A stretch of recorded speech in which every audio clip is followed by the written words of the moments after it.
ఇవాళ మాకు చాలా విశేషమైన రోజు. అలాగా?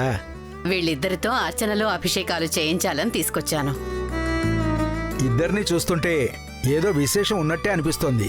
అంటే ఇవాళ ఏదో విశేషమే ఉందని మా జయమ్మ చెప్పారు. Something special. విశేషం అంటే ఆ విశేషం కాదమ్మా.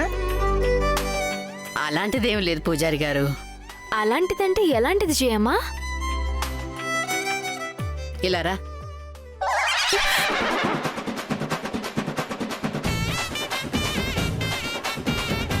ఏం చెప్పించేవలో? వద్దులేండి, బాగోదు. ఏం బాగోదు? చాలా బాగోదు. అసలేంటో చెప్పు.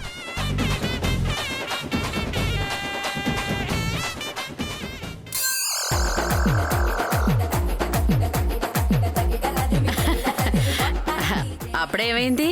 రండి.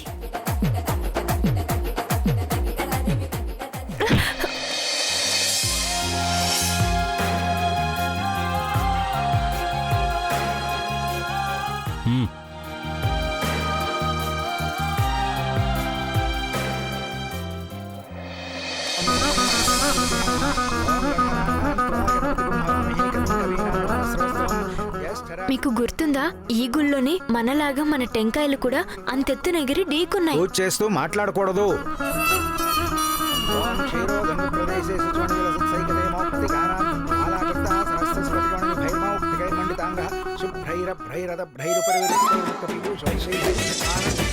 నీకసలు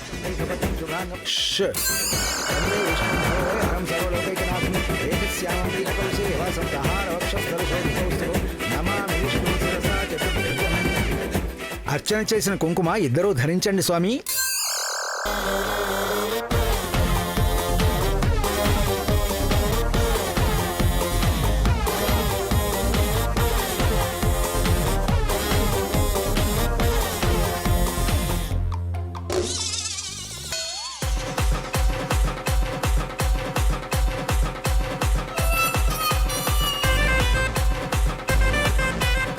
తలనొప్పి వస్తుంది, తొందరగా బొట్టు పెట్టండి.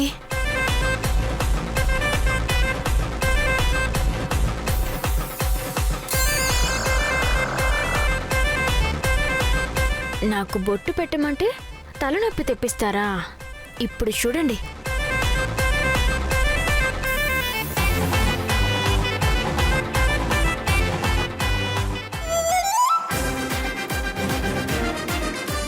ఇప్పుడు హిట్లర్కి జిరాక్స్ కాపీలా ఉన్నారు. మరీ ఇంత అల్లరైతే ఎలా కోడలు పిల్ల? ఏది నాన్న? నాకు చిన్న మొక్కుంది, తీర్చుకొని వస్తాను. హరి ఓం శ్రీకాంతాయ కళ్యాణనిధేయం శ్రీవేంకట నివాసాయ శ్రీనివాసాయ మంగళం. మంగళం కోశలేంద్రాయ మహనీయ గుణాత్మనే చ.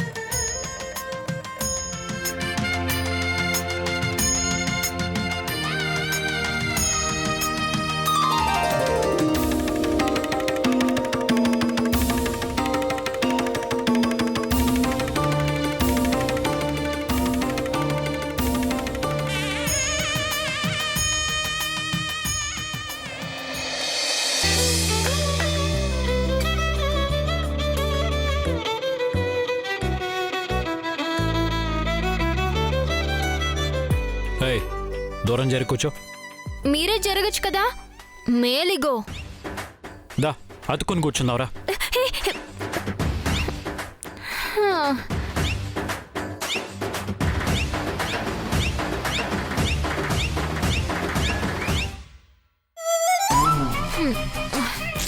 నాకెందుకో దూద్ పేడ తినాలనిపిస్తుంది. ఏ పేడా? దూద్ పేడ. ఇప్పుడు వెళ్ళి తీసుకురావాలా? అవసరం లేదులేండి. నాలాంటి పరమ భక్తురాలు అడిగితే దేవుడు ఏదైనా ఇస్తాడు.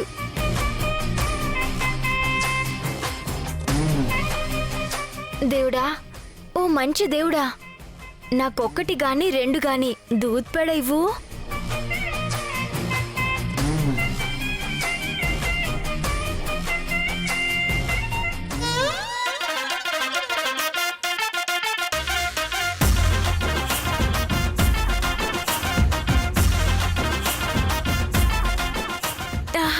కరుణించావు దేవుడా.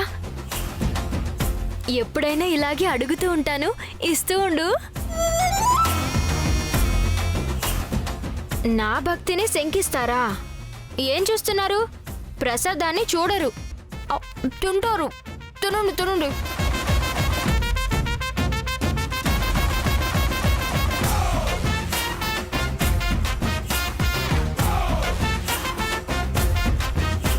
తినండి.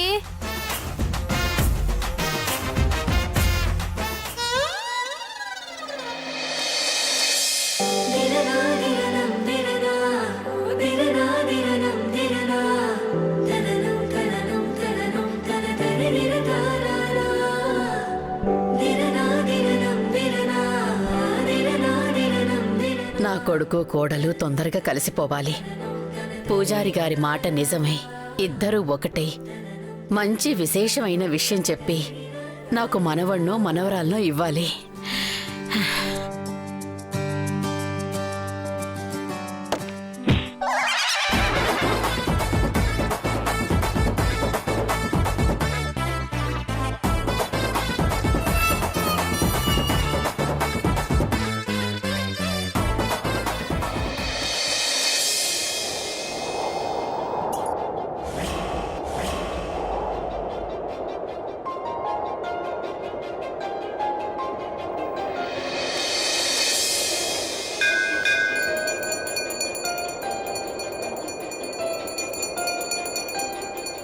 నిదురించే నదిలో మొదలాయను అలలే, ముసుగేసిన ఎదలో చిగురేసెను కళలే. నా నిషేధి గదిలో నీ ఉషోదయాలే, జత కూడవు లేవే, ఇరు జగములు వేరే. ఆయండమావుల భ్రాంతి లాంటిదే మన ఈ బంధం. నారాతలో ఏ గీత నిన్ను చూపదే సాక్ష్యం.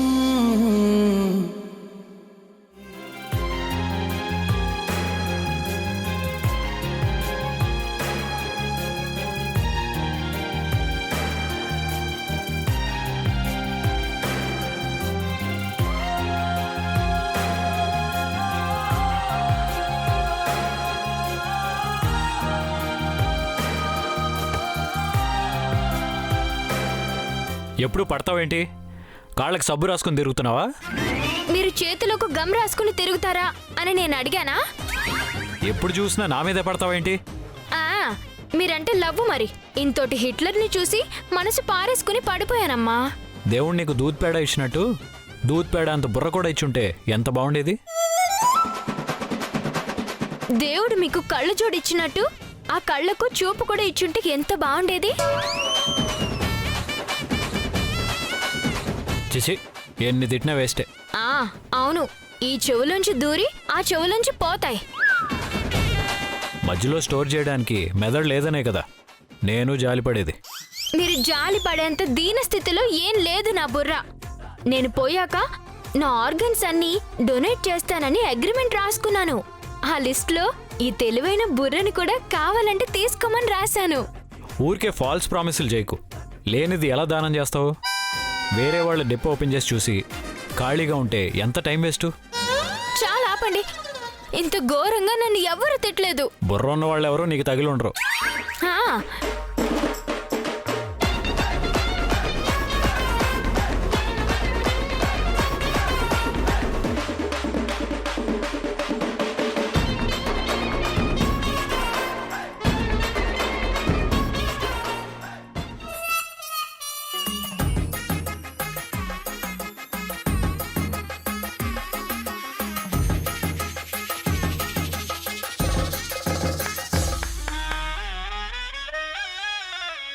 ఏమండి, మీరేమీ అనుకోకపోతే ఒక చిన్న విషయం అడగొచ్చా? ఏంటి? నా భర్త చావు బతుకుల్లో హాస్పిటల్లో ఉన్నాడు. ఇవాళే ఆపరేషన్.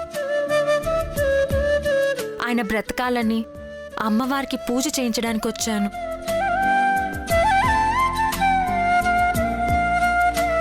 ఎవరైనా కొత్త దంపతుల కాళ్ళు కడిగి పూజ చేస్తే నా ఐదోతనం నిలబడుతుందని పూజారి గారు చెప్పారు. ఆయనే మిమ్మల్ని చూపించారు.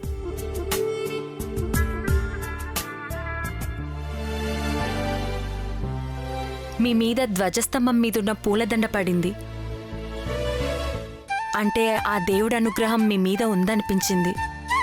అందుకే మీ కాళ్ళు కడగాలనుకుంటున్నాను.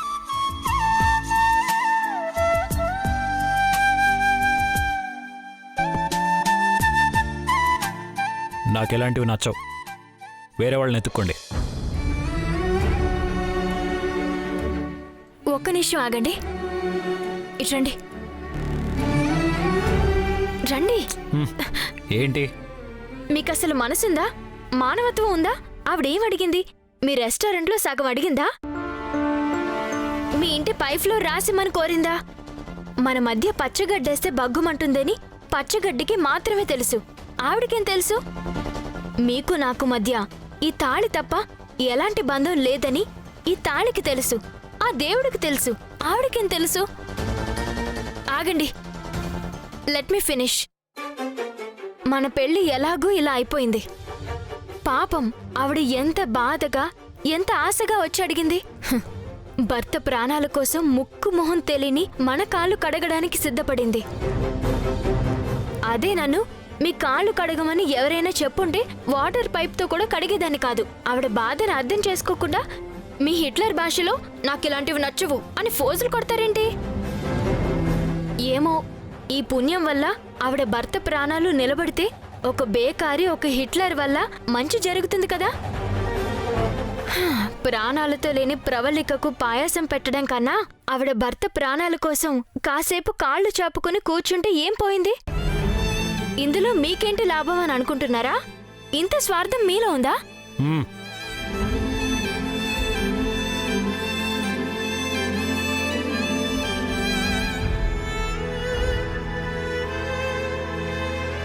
మీరేదో అడిగారు, నాకు అర్థం కాలేదు.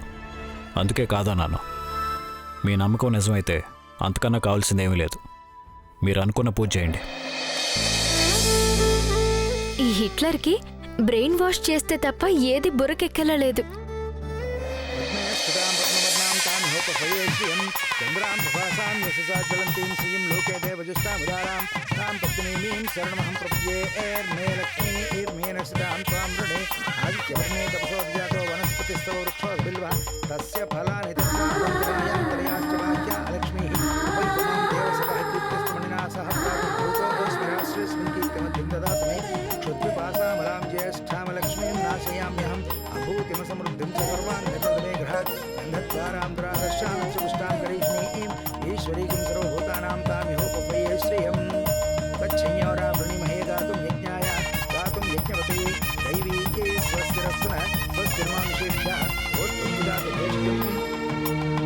సాక్షాత్తు ఆది దంపతులే దిగివచ్చి ఆ ఇల్లాలికి సేవ చేసుకునే భాగ్యం ప్రసాదించినట్టుగా అనిపిస్తోంది.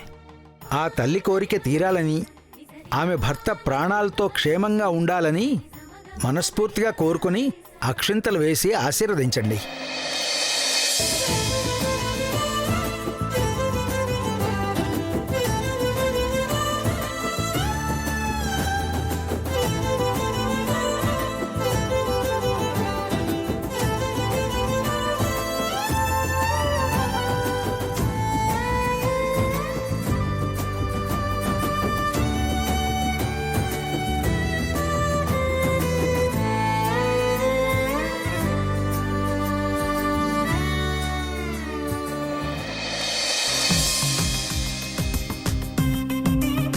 శతమానం భవతి శతాయుఃపురుషశతేంద్రియ ఆయుష్యేవేంద్రియే ప్రతిష్ఠతి. మనోవాంఛా ఫలసిద్ధిరస్తు. సర్వాభీష్టసిద్ధిరస్తు. ఇష్టకామ్యార్థఫలసిద్ధిరస్తు. మనోవాంఛా ఫలసిద్ధిరస్తు. అస్తు శ్రీరస్తు. శుభమస్తు. తథాస్తు.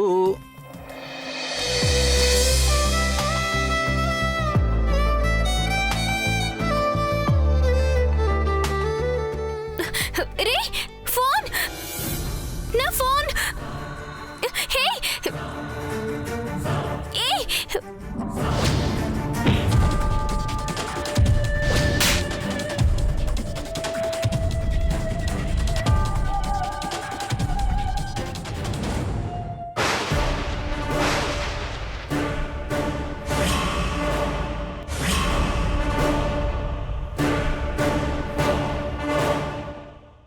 నువ్వా? నేనే. ఏంటి పతి సమేతంగా వచ్చి పరమ భక్తితో పూజలు చేస్తున్నావు? ఏజీ మీద మనసు పడ్డావా? అది జన్మలో జరగదు. అయినా that is none of your business. అయితే నా బిజినెస్ గురించే మాట్లాడతా. నువ్వు ఆ ఇంటికి కేవలం నాకు కావాల్సిన సాక్ష్యాలు సంపాదించడానికే వెళ్ళానన్నావు. ఇప్పుడు నా ఒక్క పని తప్ప ఆ ఇంటికి సంబంధించిన అన్ని పనులు చేస్తున్నావు. అవన్నీ తర్వాత మాట్లాడతా. అసలు దీపావళి రోజు నువ్వెందుకు ఫోన్ చేసావు? నువ్వు దీపావళి రోజు మా నాన్నని అరెస్ట్ చేసి టెన్షన్ పెట్టుండకపోతే నేను సింధుని కాపాడుండేదాన్ని. నీ వల్ల ఒక అమ్మాయిని సేవ్ చేసే అవకాశం పోయింది. పాపం తనెప్పుడు హాస్పిటల్ పాలైంది. అవన్నీ నేను ఊహిస్తానా? సింధు జరిగింది మాత్రం పెద్ద ప్రమాదమే. ఆ ఇంట్లో నువ్వు ఉంటే నీకు ఏదైనా జరగచ్చు. కాబట్టి ముందు సాక్ష్యాలు సంపాదించి తర్వాత తెలివిగా బయటపడు.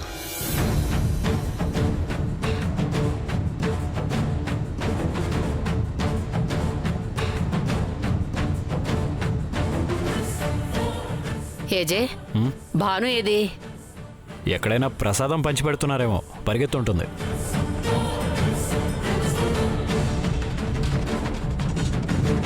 అదిగో అక్కడుంది.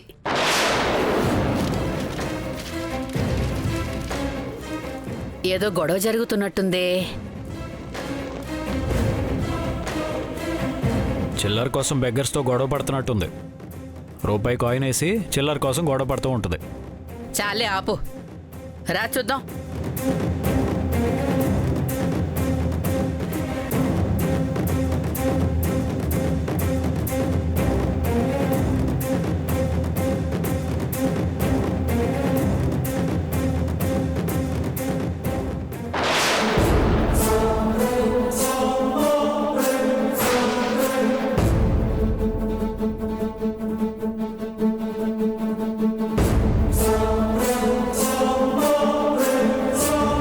చూడు, నేను కేవలం మా నాన్నని సేవ్ చేసుకోవడం కోసమే నువ్వు అప్పచెప్పిన పని చేయడానికి ఆ ఇంటికి వెళ్ళాను. ఈ గుడి, ఈ పూజలు ఇవన్నీ జయమ్మ కోసం చేస్తున్నాను. ఇక నువ్వు అప్పచెప్పిన పనంటావా? ఆలస్యం అవుతుంది. ఎందుకంటే అదేమి ఈజీగా దొరికే వస్తువు కాదు. ఏజీ దాన్ని చాలా భద్రంగా దాస్తున్నాడు. అంత పెద్ద ఇంట్లో దొరకడం లేదు. నువ్వు నాకు టైం ఇవ్వక తప్పదు. ఎన్ని రోజులని ఇలా టైం అడుగుతూ ఉంటావు? ఇంకా ఆలస్యం చేస్తే మాత్రం నేను అన్నదే చేస్తాను. మీ నాన్న లోపలేస్తా. మా నాన్నకే గాని ఎలాంటి హాని తలపెట్టినా నేను ఊరుకోను. నువ్వు అతని లాకర్ వెనకాల పడ్డావని ఏ చేతో చెప్పాల్సి వస్తుంది. నేను ఖచ్చితంగా ఆ సాక్ష్యాలు సంపాదిస్తా. నీకోసమే కాదు, నా కోసం కూడా. ఏజే అతని భార్యని చంపాడని రుజువైతే నేను కూడా అతన్ని డివోర్స్ అడగడానికి ఒక కారణం దొరుకుతుంది. భాను,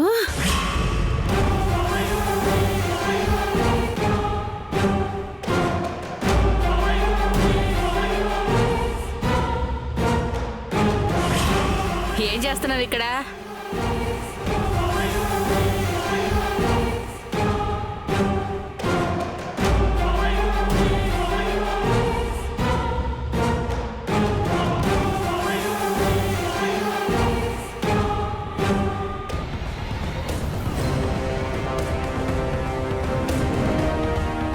చిల్లర కోసం గొడవ పడుతున్నావు కదా?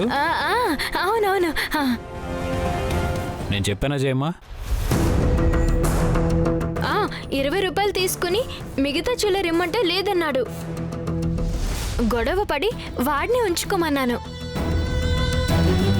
నువ్వు ఇచ్చిందంతా 2000 నోటు. నీ దగ్గర పర్సే లేదు. 2000 నోట్ ఎక్కడిది?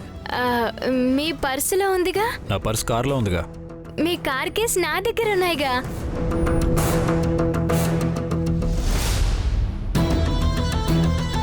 నీ దగ్గరికి ఎలా వచ్చాయి? ఇందాక పూజలో కూర్చున్నప్పుడు మీ జేబులోంచి పడ్డాయి. నిజమే, మీ రేంజ్కి 2000 కోసం ఒక బెగ్గర్తో గొడవ పడ్డం చీప్గానే ఉంటుంది. మరి అందుకే గొడవ ఎందుకని ఇచ్చేశాను.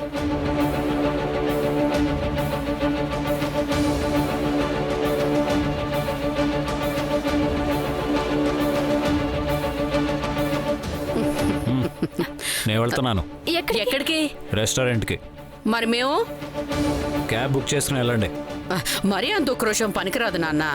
మీరు సడన్గా టెంపుల్ ప్రోగ్రాం పెడతారని నాకేం తెలుసు జయమ్మా. 10ంటికి మీటింగ్, 11 అయింది. ఆ. వెళ్తున్నాను. ఓయ్ నేనేమి 2000 నోటు వేయలేదు జయమ్మా. నేను నిన్ను అడిగానా? సరే మీకు క్యాబ్ బుక్ చేస్తాను, ఇంటికి వెళ్ళండి. నేను ఆటోలో హాస్పిటల్కి వెళ్ళి సింధుని చూసొస్తాను. సరే దా.